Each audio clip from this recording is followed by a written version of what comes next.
Hey everyone, we are back again with yet another video in the Footy podcast. And today I'm joined by my dear friend Aniket. Hey Aniket. Hi, Harish. Yeah, so as you can already see, he is a Manchester City supporter from his jersey. So huge match. How are you feeling? First tell me. I'm a bit nervous, I would say. Excited, but a lot more nervous. I was not this nervous in the first leg, but just because we have an advantage and PSG have nothing to lose. So I'm a lot more nervous than excited. But it's going to be a huge match. That's Hmm. for sure. It's going to be a huge match. Anything in particular that you are a lot nervous about, like in terms of percentage? What is that thing that is making you the most nervous? In terms of acha, okay. I think the quality that PSG have, they can turn around any game. Hmm. Even if they are in a 3-0 deficit in first half, they can turn around it in 4-3 in the second half. So Hmm. that could be a reason that I'm so nervous. And Neymar, Mbappe, Di Maria, their attack is just so good. Yeah, They actually, in retrospective, they just need to score 2 goals exactly. to go through. So it's not that difficult when you see Neymar and Mbappe on the pitch. But Historically, we have not been able to back up our performances in Champions League as compared to the domestic performances. Are you much more confident going into this second leg as you were like in earlier years, like when we faced Lyon or Spurs, or it was same? no, I'm a bit more confident in this second leg because our team is a lot more balanced right now. Because in the Lyon game, we had to play Fernandino in the Exactly. defensive, Eric, and we didn't even choose for the defender. He was good in that position, but we went for honestly, Laporte and Eric Garcia. honestly, when I So look back at the team line, I'm like, how did we even think of like winning that game? We had Fernandinho, exactly, Eric three, Garcia three as our players. center backs. What No, the we fuck? had Laporte and Eric Garcia as our center backs, and the midfield trio were No, Gundogan, no, Rodri, and Fernand. no, no. We played with the back three in that match and two wing I backs. think Pep shifted to battery, but Laporte was also there in that game. Yeah, he He was, was also but fouled for the second goal that went in. He was fouled, yeah, or he allegedly but majorly he claimed. was playing Yeah. with What Fernandinho. I what I what I actually disliked about that lineup was that De Bruyne was a winger in Hmm. that game, So yeah, and that's De Bruyne, influential player for us. Like he has been scoring. I mean, yeah, understatement, but I mean, but our team is not really like a one-man team. Even though LeBron like take away the limelight that's all the time, but exactly. how much are you counting on De Bruyne, or do you think it's just not that not just him, like the whole team? Maybe even defense has to be the star of the today. But what do you think? Like De Bruyne is gonna have a huge match, or what do you think? I hope that he has a huge match because his play, I think his game influences others Yeah. to perform. Like he creates those chances, and if you have De Bruyne on the pitch, I'm pretty sure that Foden, Mahrez would be confident that chances would be coming for Mm. them to score. And Man City create a lot of chances, and it comes from anywhere. Gundogan, De Bruyne, even Rodri creates some of them. So, but his if he plays good, I feel that the people around him, the midfielders and the attackers, they will play good, That is the thing, and though, but the goals can come from anywhere. But that is the thing. Even support. Yeah, but I feel like when De Bruyne plays, it's like a double-edged sword. So when he plays good, he lifts up the team, and normally we play good and everyone plays good. But when he is in the team and he doesn't play good, I think our performances goes totally downhill when he's even not there. Like when he's not there, generally, I mean, I'm not saying we are better off without him, but I'm just saying that when even if he's not there, we do play good. And don't forget that, like in a crucial run of games in the domestic league, he was not there like for the major part, and then we were amazing in that period, especially Gundogan and Foden. So, but when he comes back into the team, he just controls the tempo so much. So I'm just a bit nervous that if he doesn't start on a strong foot, might we can suffer. Don't you think so? Yes, we might suffer, and also that he has a yellow card already. Hmm. So I think that would be also in the back of his mind. I think so. I Yeah. saw someone say about Roy Keane in '99. He Exactly. performed the masterclass against Juventus. Yeah. He had to miss the finals I was because thinking the of those. same, not Roy Keane, but I was thinking this when like he got the yellow card in the match. It was an unnecessary challenge because that was the dying Exactly. minute of the I match don't and understand. there was But no need. is that rule still applicable? I think so. Yes, it is because why won't it? He has a yellow card. If he receives another yellow card, he'll miss the match if he To be honest progresses. with you, I'm not totally sure. Like, I think they changed it like 2, 3 years ago. I don't know, but yeah, because I'm not sure, but yeah, but if that happens, like, it's a huge blow, definitely. But hopefully it won't, and hopefully the law has changed for us.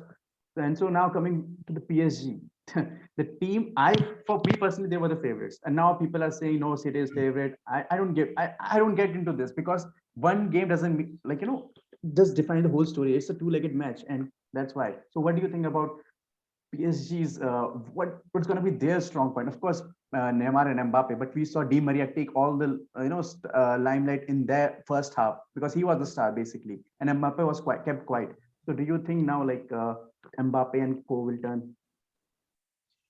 Uh, Honestly, what I don't think that Mbappe is going to have that masterclass like he had against Bayern and Barca because Wow. he's coming off injured. First of Hmm. all, Yeah. not a masterclass. So that means that not. And Diaz and Stones have a strategy against him that worked pretty well. So they Hmm. are going unless and until Mbappe changes his course of action completely, his Hmm. style of attacking, maybe dribbles a lot more rather than making Hmm. runs and waiting Exactly. for Neymar to give the ball, then maybe he can be a threat there. But I still fear for Neymar and Mbappe because Neymar is the most unpredictable player on the pitch. He can do everything. And especially his He can comments, score. like he has said that. How much are you reading into that? He just said that he will die, like for this one. Yes, Yeah. a lot of people say some things like that before a match. So it's his motivation, or it's up to that point that he really wants to fight, and it's expected from him, and it's expected from a team like PSG. They won't go down if they are 2-1 down in a, and they have a lot more positives because they know what they did wrong in the first leg. Hmm. And I think that's what where Man City might uh, I Man City might, pack a blow to PSG, that PSG would need time to adapt to that pace what Man City is going to play at, But one more. because clearly they weren't ready for us Yes. in the second half, Yes. and that was the best Man City game. The second half, that was the best Man City game that they have played in a very long time. So in the first 20 minutes, they might have some problem in adjusting to that pace, PSG, if Man City start attacking like they do. But But do I you think Man think City City are can gonna go. go just off the blocks, like from the starting whistle? Like, are they gonna like assess and try to keep a hold, like to secure their lead, and then play more sensibly, or do you think like they're gonna no, we can't like concede here, so let's just score first? I think it's a little bit of both. They need to play sensibly and they also need to score first. Because if they score first, they are putting PSG in a lot more pressure than they already are.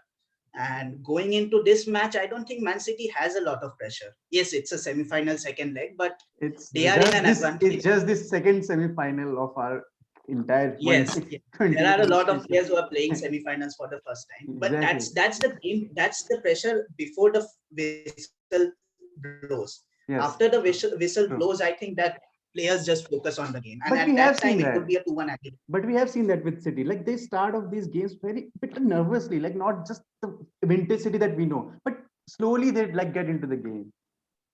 I think the last first leg that they played, they did started nervously, but because they were playing away, and they were playing against one of the top sides in the world, and so that might be a reason. But I don't think it would apply today because they have played them once, they have defeated them in their home ground, so that would add up a lot more in their motivation How rather much? than being nervous. True, but how much are you reading into like the home form and away form? Because for both the teams, it is different. Our home form is bad, and their away form is excellent. So like, what do you think about that? Our home form is not that bad, I mean, we lost five but it two. is bad. It's Yeah, obviously it's nowhere near our away yeah, form. exactly. But in the Champions League, our home form is just good. We are still Hmm. undefeated, Hmm. and we have won every game in the Champions League in our home. The only game we drew was Porto in their home. So And Champions League, like Pep, even Pep says that these are all different competitions. That True. it was, I think, before the Dortmund game that True. Dortmund were struggling in their league, but Champions League is a different format, and Dortmund were pretty good in Champions League. The Exactly. run they had. So the home and away, yes, it would matter the form, but it was also that PSG were playing first in away games. Yeah. The first leg they had were away games Yeah. before today. So And it's really unpredictable what PSG's mindset would be. yeah, and about the managers, what do you think? Like, who's gonna come on top? Because Pochettino has outclassed Pep in a very, very famous game, and but like in average, Pep has a upper hand on him. And so, what do you think? I think Pep has increased his. I won't say increased. He's already a good manager, I think it's and he's had evolved, a lot better season. and he has like Sorry. I think earlier he was like bit stagnant and bit arrogant. I don't know, lack of better word, but he was trying to stay to his like style. But now I think he's much more understanding when it comes to these games. Like he is ready to sacrifice a bit to like to defend more. In these games now, I think that has changed with Pep. Don't you? Haven't you noticed? Yes, exactly. Pep has actually learned a lot from the last season because even I think Pep was shocked after the last season, the way Exactly. the season went. And not that we didn't win the league, when Liverpool were far better than us, but the point gap that was between first and second, it was really. Mhm. Uh, And just but that, yeah, it could have been bigger if yeah, Liverpool did not just like went down the everywhere. second the Yeah, restart, yeah, Liverpool didn't play that good. So, yeah. but I think Pep would come up than Pochettino because Pep has a lot more experience in this situation than Poch, and also that Pochettino's been managing this team from Christmas this year actually. So I don't want to say it's a honeymoon run still going for him, but I don't think that he knows his squad as well as Pep knows Man City because it's his fifth year here, Yeah, yeah, yeah. and he That's a good knows point. Exactly. and we can also see because I was very shocked when Pochettino decided to remove Di Maria in Hmm. that first leg rather Hmm. than anyone else because Di Hmm. Maria was clearly their Yeah, best actually, attacker. he could have And been the man of the match if it was like draw or some like yes, PSG. if PSG would have won, it would have been Di Maria Hmm. because he really ran circle around I was Cancelo. I was Cancelo was more struggling. yes, I was more impressed with his defending. He was defending a lot. I mean, and really good defending. Like for a 33-year-old guy, he was up and down the pitch. I mean, wow. And so He one more was thing. complimenting Florenzi quite well. Exactly. Their right hand side is which side isn't good there. So like, but which player do you think from each team is like gonna perform today? What do you think? From the either team. Yeah, from both the teams. So one from PSG, one from Yeah. City. I think Which Neymar is going to be okay. from PSG Okay. for sure. And I know it's going to be a very cliche thing to say that De Bruyne is going to be the one, but I'd really like to see Mahrez or Foden step up because Mahrez he's having an excellent season, He did and step up to be honest. Yes, this season. he did step up in the Yeah. last game and even in the Yeah. Dortmund away leg. He has And been there have excellent been like in some. the season also, like whole season. I think he has been very good. You're totally I think the gone. second half of the season has been a lot better from You him did a than Houdini the first trick. half. You did a Houdini trick. You just vanished like for a second. Don't move. Don't move too much because I don't think like Okay, okay, yeah. So okay, okay. now you were saying Mahrez. Yeah, I think the second half for Mahrez was a lot better in the season Okay. because there were some great games where Mahrez frustrated me a lot personally, Ah, especially that Cheltenham game. yeah. I think that he could have scored a lot more. Phil Foden was amazing in that game, and he Yeah. created so many It's chances, and Mahrez just missed them all. he was And actually it's very good. against Cheltenham. Yeah, I know that, but wasn't that the game like we were about to lose? Or that Yes, was 1-0 in the oh 81st yeah. minute. I think Foden scored. Crazy. Like we have played so many games that I know like those people who don't watch City, like especially in these kinds of matches, they don't like that was our most scariest game of the season. Yeah. Yes, actually it was because if we had lost in that game, it would have been really Yeah. shameful, and that And actually that might have affected the whole season going That's the forward funny thing. because Like, that's the funny thing. These small games, like nobody watches and nobody cares if you win. But if you lose, like it is going to be like talked about like all over social media, all over the media. That is funny. also affects the morale of the players Yes, and that's losing those games. and Pep has been very, I would say like he has put this on his priority list to have this team happy, going into this like the later stages. Because personally, I feel what he did against Chelsea in FA Cup semi-final was just to keep the. Even he said himself, like even if we lose this game, like playing Zach Steffen in the goal, that was a crucial game for us. But he said, I want to I keep the team happy. it was fair for Stefan to play because he has been the goalkeeper in the cup competition. So it's really unfair to bring in Ederson I instead. know, but like because of the changes that we made in the FA Cup semi-final, like it was a lot of changes, and all those players were bang out of form. So he did took a risk. He could have played like one or two players from them, but he did not. He changed the entire team. I think he did that just so that everyone gets a chance, and even if they play bad, they won't like cry and like sulk. No, no, we want to play the Yeah, next one. because these players need that one good game to get back on form. True, Because true, we saw it with Sterling, the exactly. Carabao Cup performance, he was really good, and he was disappointing a bit in the first half against Palace, but second half he was again at his I best. don't know. For So me, he was frustrating Carabao Cup as well. Like he did play good, but he was like I think frustrating, but the leap that he made from his previous performance to the yeah, Carabao Cup, that was yeah, yeah, significantly big yeah. because, I don't know what's but wrong though with he him. could have I scored, just don't know what's wrong with him. I mean, takes takes too many touches inside the box. his touch is gone. Like it's. I remember like Fabregas in his last season, I think in Chelsea or last to last season, he was injured or something. He was dropped, and he said in an interview later on that he thought he forgot to play football. I mean, how can that be possible for a professional footballer? But like his confidence was so shook, like because Antonio Conte was not giving him chance, he was benching him. Like he's been probably one of the best players in like not I say that very often, like but no, but he has been like really really good player for like Arsenal and for Chelsea even Premier League. His confidence was shook, and he was like he thought he couldn't play football. Is it a confidence thing like for Raheem Sterling? Like it's majorly a confidence Yes, thing. it is.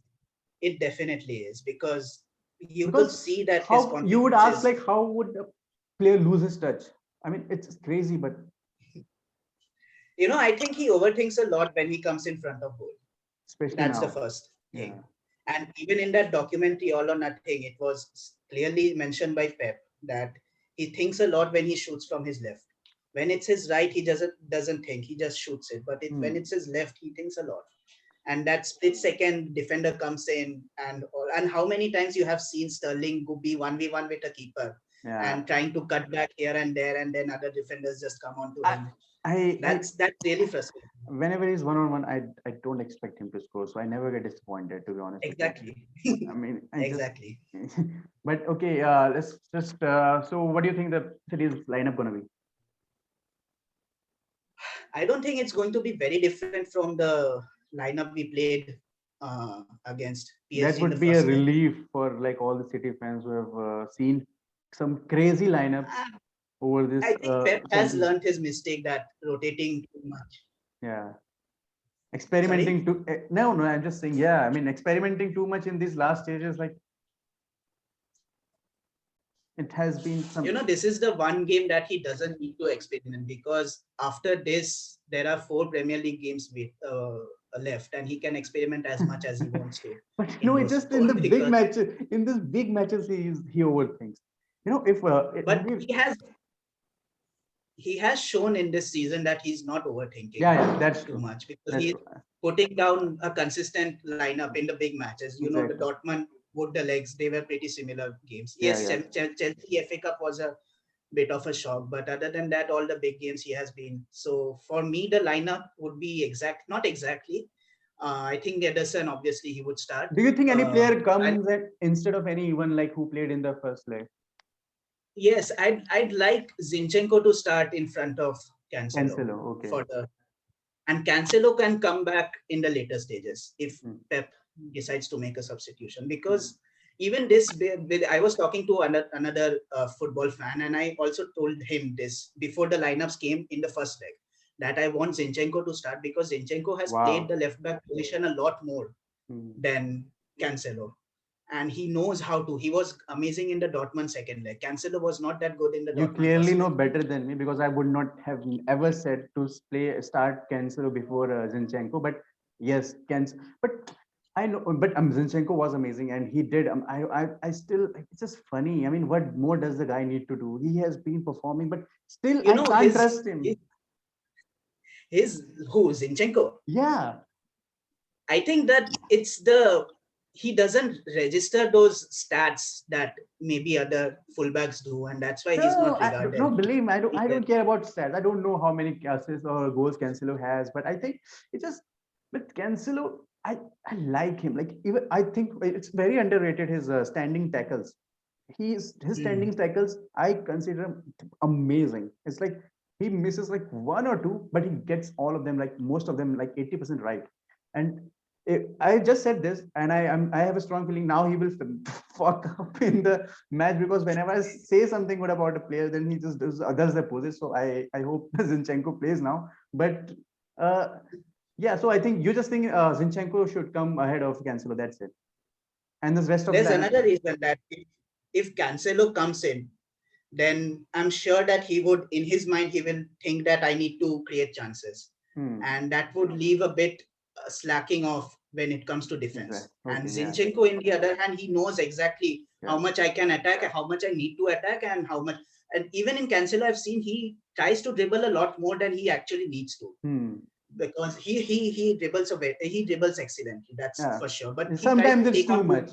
Yeah. Being a fullback, you are doing this. Being a midfielder, you are doing this. It's acceptable. But But being a fullback, because there's no one exactly behind you to but uh, don't you think it's a bit defend down to it. Guardiola as well? Like he demands like Cancelo to go into the mid and do some stuff. But I think I know what you are saying that sometimes assess the situation. Don't try to dribble upon three players. Like one on one. Okay, fine. Even two Hmm. is fine. Sometimes he tries to take on the whole team. It's like hold on. But yeah, that's what I think. That's just bit a more defensive mindset. I think he can be amazing asset, and for the years down the line also. Hmm. Yes, that's what, and Guardiola expects everyone to attack. Yeah, He even expects Ederson to create assists. So, I don't but understand. against the Edison, I think was like I don't know in this last match. Whom did we play? I think which team did we play in the last match in the Premier League? Palace.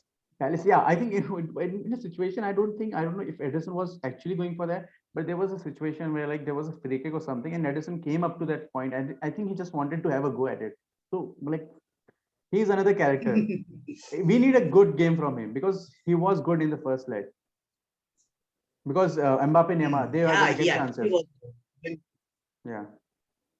Even after the first half, the second half, he didn't actually have to do anything. But the first half, the amount of attack that was coming towards him, he's not ready. He's not, I won't say he's not ready. He's not accustomed to a team attacking so much Yeah. on him. And I think that's one thing that could be uh, a flaw, because he's not always concentrated in a game. He might Mm. go drift apart, and then because Man City is always playing in the other half. But when he's in that zone, when he's focused, he's amazing. And Uh, what do you think about PSG's lineup? Are they going to keep it same? I think they have all the better players over there. Like, but do you think Icardi can come or what? I was thinking actually about that. It would depend on where Neymar is going to play. Hmm. I think the coach is going to go in either of these two. Either he'll bring in Danilo for Idrissa Gueye, who's going to be suspended, or he can play Verratti down the pitch with Paredes, and he can play Neymar in the central attacking position. So Hmm. Icardi can come in because he would need attacking choices, obviously, in this game, because he needs to score goals. That's the Okay. bottom point. That's also going to be the strategy for PSG. Just go in and score goals. Yeah. Whoever's scoring goal more, it's And- going to win. and And I one think- goal is not going to be enough for Yeah, PSG. exactly. And I think they would like to have like a basketball kind of match where both the teams are going at it rather than just defend and attack because they are playing in the away match. So what if they Mhm. score more goals, like they are in the Mhm. advantage. So I think they would not try to they would not be cautious more than they were in the first leg. I think they would be like all attack in this one. That could actually play well for Man City, because if they lose the ball there, with Ederson's ball distribution, we might attack a lot Very, very faster. crucial today. Yeah. Yes, and his distribution is really good. So I can see him, kicking a ball to Mahrez and the counter attacks happening over there. Mm. But So- they have good defenders. Marquinhos is an amazing defender. Yeah. Navas is an amazing goalkeeper. He didn't have a good game last time, but he's an amazing goalkeeper. That's what I'm saying. I was bigging him up so much before the match, and he just put on the worst match of his life I have ever seen him. I mean, I have seen him, but I think that it's just crazy. Like how I can't believe like Navas did all those things in one match. I don't think that it's very fair to blame him also, especially for the second goal. It's not his fault anywhere, because Hmm. it was just too late for But him. we have seen him First pull goal off some is- amazing saves, so that's why. I mean, his standard is very high. That's why. He's also a three-time Champions League winner. Exactly, So exactly. he I mean, knows it's what not to like do. it's not. I'm like it's like Fabianski made a mistake, and I'm like, oh, I'm so disappointed. It's like Navas. That's why it's like a bit shocking more. Like, He also doesn't make a lot of mistakes. yeah, he doesn't, I don't think he has made a mistake this crucial. and he doesn't break mistakes build up from build up. I don't think PSG is too much into build up anyway, but he doesn't make like no errors like goalkeepers like mostly are prone to, but like he's just. But I mean, of course, like last game was a howler for him. But so let's move on to the final predictions. What do you think? I think it's going to be 2-1 to Manchester City and 4-2. I am actually drawing a lot of parallels from the Real Madrid game, because if you look at it, it's a very similar game to Real Madrid we played last time. They got a red card. They conceded two after they scored first. They conceded two. One of them was a spot kick. So I think it could be the same. And Real Madrid also had the same strategy going in. Just that Varane wasn't there at that moment, but they also wanted to go all out in attack. And Man City's press was just too overwhelming for them. So I think I still think that Man City will score first, like they did in the Madrid game, and that would really put pressure on PSG a lot. So 2-1. I'd like Ederson to keep a clean sheet, but I don't see that happening because PSG are just gonna go all out. So 2-1 Man City and 4-2 on aggregate. Okay, and who do you think are going to be the goal scorers? And how Who's are they going going to to? Who are going to be the goal scorers? For PSG, I think it could be Neymar or maybe Verratti. But for Man City, it might be. I want to see Foden scoring in the semifinals. He scored in all of those. Imagine the hype. knockout fixtures, Imagine so the I want to see hype Foden then. score. Imagine the hype Yes. then. Yes, exactly. I maybe Foden and De Bruyne for Man City scoring, and Neymar or Verratti, either of them But for PSG. but Let's go with Neymar because okay. very good. Okay, but interestingly, in especially in like past few years and on in these semifinals and all, set pieces have played a huge part. Mm. Don't you think like we can see a set piece goal? Because we did concede from a set piece. Because and I don't like our set piece defending. It's zonal. I don't trust. Bernardo Silva, Gundogan, Foden are marking 6 feet players. I mean, it doesn't make any sense. But actually, interestingly, we haven't conceded a lot from corners this season. I know that's why. But it doesn't look comfortable to me. I know we haven't, but the Marquinhos goal was actually, it was that Gundogan wasn't marking. He need to follow the player if he makes a run into the box. What do you think about this zonal marking or man marking? What do you prefer? It works and it doesn't work. Sometimes it works, but if the opposition is too clever, then they can break through any marking. So like Marquinhos did break through the zonal marking that Man City went for. But we don't have we don't have tall players, so we can't actually man mark everyone inside. But The only I see only three but tall players. it doesn't like we have dwarfs. I mean, Rodri, Stones, Walker, no, De Bruyne. Even he's bad in air, but he can act. I mean, I don't. I mean, it's funny we haven't conceded a lot of goals from set pieces, but I don't trust our team in set pieces because when I see Bernardo trying to hold down someone in Gundogan, because players are just going to go down, especially players like Neymar and all Yes. those players. Please be careful, on these situations.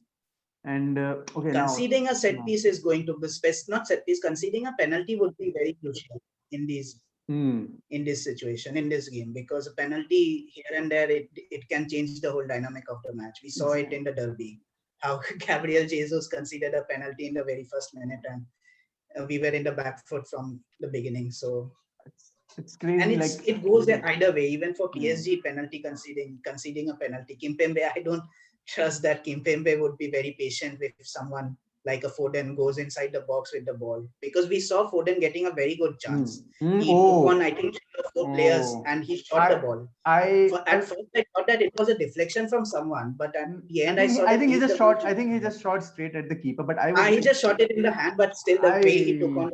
I was ready to scream. Like it could have been the goal of the season. I tried really. It was like that was a lot Messi like goal, because 3-4 players surrounding him. I was like, what he's doing? But then he was like 1, 2, 3, and then he just that's like where is you draw the line between Messi and him? Just okay, go just top corner. Okay. Interestingly, you said that you take a lot of analysis and reference from this Real Madrid match that we played last year to this one, because I was thinking the same, because we did not play excellent, but we had excellent pressing, and we made them commit errors, and then we capitalized on that. I was thinking, but who is the best at that? I think Jesus. So, do you think Pep's gonna think like, oh, I mean, Jesus has worked before? Like, what do you think? I actually like Jesus, because he always puts everything on the pitch, and he does a lot more than what he's expected to do. Yes, he does not score goals, but he's expected to do the way that's what he's expected to do, but he always drops down. He tries to hold defenders so that others can make a run and he can just flick a ball. But I don't think that Pep is going to go and pick a striker. Though if he wants to pick a striker, I'd really like to see Aguero in front of Jesus, though he's not going to press that much. But still, if he's going to pick. Like last match, he reminded us like what we have been missing, and like, wow, what it was like having a striker, because there are not a lot of players in Premier League who can score like that. It's not even surprising it's coming from him, because he has scored a lot more like these before. Honestly, I have seen him score every type of goal. I have seen him score every type of goal, and you can't put out and like, oh, he's not good at that. He's not good. He is just good at everything. You would say, oh no, he can't be good at headers, but I have seen him score so many headers. Score headers also. Yes. He also wins a lot more headers. Exactly. I mean, he just, I don't know if people look for him, like, or just he just knows, it's in him. It's like he's actually very clever in those situations. I think he waits for the ball to be the lowest, so that he can win the ball. Yeah, I mean, heading is a lot about anticipation. Like it's really, it is like when to jump and when not to jump. It's just it's not like just it happens like that a 5 feet 8 inch player over jumps like a 6 feet 3. It is timing. It is all about timing. So okay, you predicted for City to win, and I'm hoping for City to win. I'm not gonna give any predictions because I am too scared. Really, I'm really. It's a torture for me when I like, especially these games. But I would love these tortures every year, and I just hope that it doesn't be a torture after the game.